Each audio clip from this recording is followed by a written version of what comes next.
தமிழ் சொந்தங்களுக்கு வணக்கம். 2018 இன்னைக்கு நம்ம ஊர் வியாபாரிக்காண்டி ஒரு வண்டி கொண்டு வந்தாச்சு.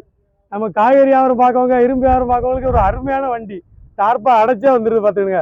2018 மாடலு வண்டி. ரெக்கார்டு எல்லாமே கரண்ட்ல இருக்கு. வண்டியை பாருங்க, ஜம்முன் இருக்கு. நம்ம ஊர்ல ஒரு காய்கறி வியாபாரத்துக்கு போறோம் வைக்கணும்னா நீங்க பாட்டுக்கு இணல உட்காந்துட்டு எடை போட்டு கொடுத்து வியாபாரத்தை பார்த்துக்கிட்டே இருக்கலாம். அது வேண்டாம், இல்லை நான் இரும்பு வியாபாரம் போக போறேன், டாப் வேண்டாம்னா கூட கழட்டிக்கலாம். எல்லா ஆப்ஷனுமே இருக்கு. உங்களுக்கு ஒரு இந்த மாதிரி வாய்ப்புல அவ்வளோ சீக்கிரம் வண்டி கிடைக்காது. ஜம்முன்னு கட்டியிருக்காங்க பாருங்க, நல்லா கயிறு போட்டு தார்பாயெல்லாம் ஒரு லீக்கு கிடையாது. அப்படியே எடுத்துட்டு போய் ஒரு வியாபாரத்துக்கு எதுவுமே பண்ணிக்கலாம். இந்த தொழிலுக்கு ஆகும். 3 டயர் ஒரிஜினல் டயர் போட்டு தந்துடுவாங்க. புது டயரு. வண்டி ஜம்முன்னு இருக்கு பாருங்க. இந்த பக்கம் வாங்கிட்டுங்க, ஒரு அரிப்பு கூட கிடையாது. ஒரிஜினாலிட்டியா இருக்கு. இந்த வண்டியை நீங்க பார்க்கக்கூடிய லொக்கேஷன் பாவூர் சத்திரம் எஸ்பிஎஸ் கன்சல்டிங். மற்ற டீட்டெயிலுக்கு ஸ்க்ரீனில் தெரிந்த நம்பருக்கு கால் பண்ணுங்க. உள்ள கட்டுங்க. அருமையா இருக்கு, நல்ல கண்டிஷன்ல இருக்கு. பிளாட்ஃபார்ம்லாம் பாருங்க, ஒரு அரிப்பு கிடையாது. சேஸ் எல்லாமே சுத்தமா இருக்கு.